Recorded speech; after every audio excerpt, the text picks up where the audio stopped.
Good morning, students. Today I am going to continue chapter number 6, Human Resources from Geography. And today I will discuss with you two last topic of this chapter, in which number 1 is population composition and number 2 is a population pyramid shows. All right. So, students, as I told you in my previous explanation about the pattern of population change, in which rates of population growth vary across the world from one region to another region, and the world's total population, however, not all countries are experiencing this growth, and there is no relation between the economic status and population of a country. Okay?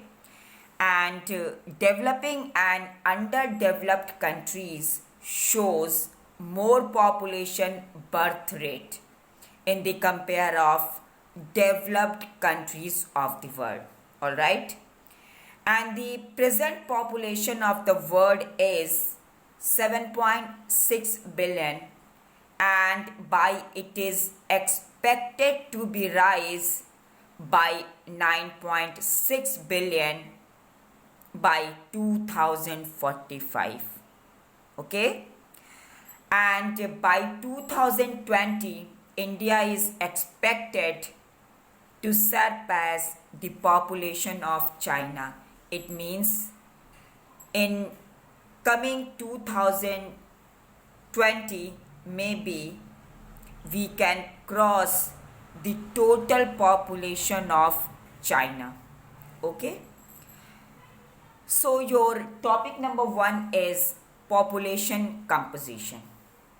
So my dear students, population composition is the structure of the population with various point of view, such as related to their gender, it means total number of male or female, and what are the ages of number of people who are living in country, and what is the literacy level of people, and what is the health condition, occupation and income level of the total number of people who are eligible and are able to do some economic activity.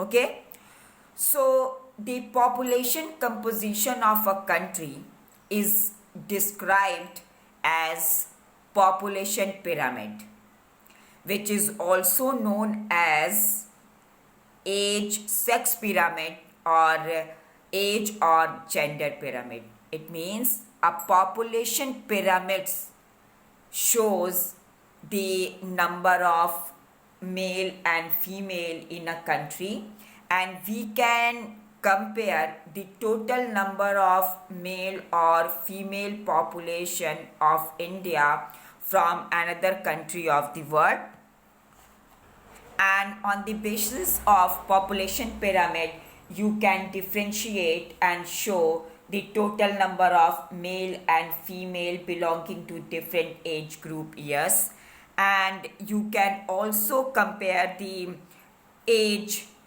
or total number of male and female from the other parts of the country, like you can compare the total population of India from the Kenya and also from the population pyramid of Japan. All right. So my dear students, according to your book, you can see the total population and the age structure of the population or the people or children who are belonging from different age group. You can check out from your book like the total population and age structure of Kenya, and you can also check out the age structure of the total number of children and young people and aged people on the basis of population pyramid, which is already given in your book. Then in the compare of India, you can see that in our country like India, we can see the more and more number of children or newborn babies, and the age group who are the younger and able to do some economic activity for country and for their livelihood and for personal use, you can see on the basis of figure 6.6 that young population is also decreasing, and the aged population of the country is very less. And if we will see the population pyramid of Japan, then we will notice that the total number of children is very less in the compare of youngsters who are doing, and they are able to do some economic activities. And this you can see in figure 6.9. That's why Japan is very growing, rapidly growing, and developing very fastly in the compare of India. And in Japan you can see the aged people are also very less. So on the basis of population pyramid you can show a number of things, and you can compare the age structure of different countries also. Okay, so students, the percentage of the total population of India is subdivided into males and females in each of those groups, and the shape of population pyramid shows the people living in the particular country also. And as I told you above that, the number of children below 15 years are shown at the bottom and reflect the level of birth, and the size of the top shows the number of aged people above 65 years and reflects the number of deaths. All right, and as well as the population pyramid shows young dependent aged below 15 years and elderly dependent aged over 65 years. It means these are those age group, it's mean aged below 15 years or from 1 year to till 15 years, or aged people above 65 or 65 years aged. They are called dependent population because they are aged and some are very younger or very little age, and they are all unable to do economic activity to feed themselves. And children's from 1 year to 15 years and aged people from 65 and above, they cannot do any economic activity to complete their everyday needs and requirement. That's why they are dependent to another member of the home and member of the family to complete their needs and requirements.